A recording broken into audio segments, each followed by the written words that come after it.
Who are Edinburgh's body snatchers? The story of Burke and Hare might be the most famous case of the 19th century, but they weren't the only killers to ply their trade in Scotland's capital. In fact, there were at least 2 other serial killer duos operating around the same time. And if that wasn't bad enough, Edinburgh was also home to a number of solo acts, who were willing to do whatever it took to get their hands on fresh corpses for the city's anatomists. But why was this happening? Well, it all came down to one thing: money. The trade of supplying bodies to medical schools was a highly lucrative one, with the anatomists being willing to pay up to £10 per cadaver. That might not seem like much today, but considering the average wage at the time was about 20 shillings a week, it was a lot of money, and so people would go to great lengths to obtain bodies, even if it meant committing murder. The first duo we need to look at is that of Archibald Hall and James Degan. These 2 men were known as the surgeon's close body snatchers, because of the alleyway where they stored their wares. This narrow passage was located between 2 buildings on Edinburgh's bustling South Bridge, making it the perfect place to store bodies, without anyone noticing. But it was also close to a number of taverns, which meant that the smell of stale waste soon permeated throughout the area. This led to the nickname surgeons, close becoming synonymous with the phrase stinking close. Not only did these men use the close to store their wares, but they also disposed of them here. Many residents awoke in the morning to find a dead body dumped outside their door. It was clear that these men were not afraid of getting their hands dirty, and they would stop at nothing to obtain fresh corpses for the anatomists. But who exactly were they supplying? Well, it's likely that they were working with a number of different people. One of the main buyers of bodies in Edinburgh was Robert Knox, an esteemed professor of anatomy at the University of Edinburgh Medical School.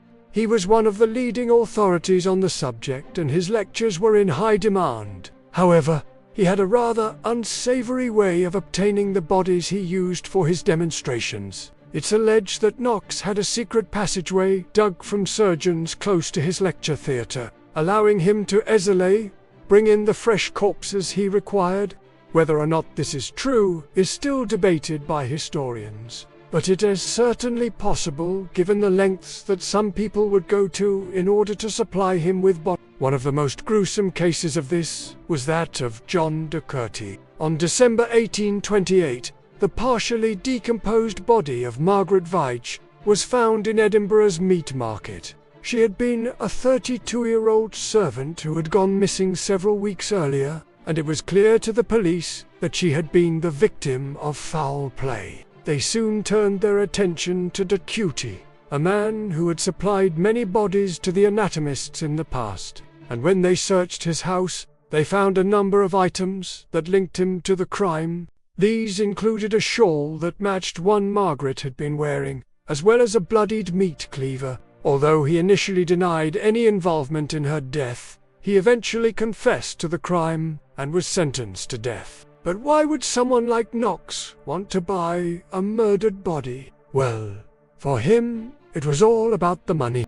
As one of the leading anatomists in the country, he was in high demand, and he was able to charge a premium for his services. However, this meant that he needed to have a steady supply of bodies to use for his demonstrations, and he was willing to pay a lot of money to make sure that he had them. In fact, he was so desperate that he was willing to pay for bodies, even if they were already dead. There were a number of people in Edinburgh who made money by stealing corpses from graveyards and then selling them on to the anatomists, and Knox was willing to pay top dollar for their wares. This meant that the people who stole the bodies didn't have to go to the extreme lengths of actually killing someone, but they still profited from the trade nonetheless. This brings us to the final set of body snatchers, a man named George Buck and his wife, Elizabeth. Unlike the other men we've looked at so far, they didn't kill people or steal bodies. Instead, they simply dug them up. They were known as grave robbers, and they operated in Edinburgh during the early 1800s. They would target newly dug graves, knowing that the bodies would be soft and easy to dig up. They would then sell the bodies to the local anatomists, who would use them for their demonstrations. While this might seem like a small step up from the other forms of body snatching, it was actually a very dangerous job. The families of the deceased were often very protective of their loved ones' remains and would fight tooth and nail to stop the grave robbers. In fact, there were a number of cases of grave robbers being beaten to death by angry mobs. But Buck and his wife were not deterred. They continued to dig up bodies for several years until they were finally caught. One day, they were digging up a grave in the churchyard of Greyfriars Kirkyard. When they were spotted by a witness, the police were quickly alerted, and they arrived at the scene just in time to see the couple running away with a freshly dug up corpse. They were arrested and charged with the crime of grave robbing, and when they appeared in court, the judge had no choice but to sentence them to death. These were just 3 of the many pairs of body snatchers who operated in Edinburgh during the 19th century.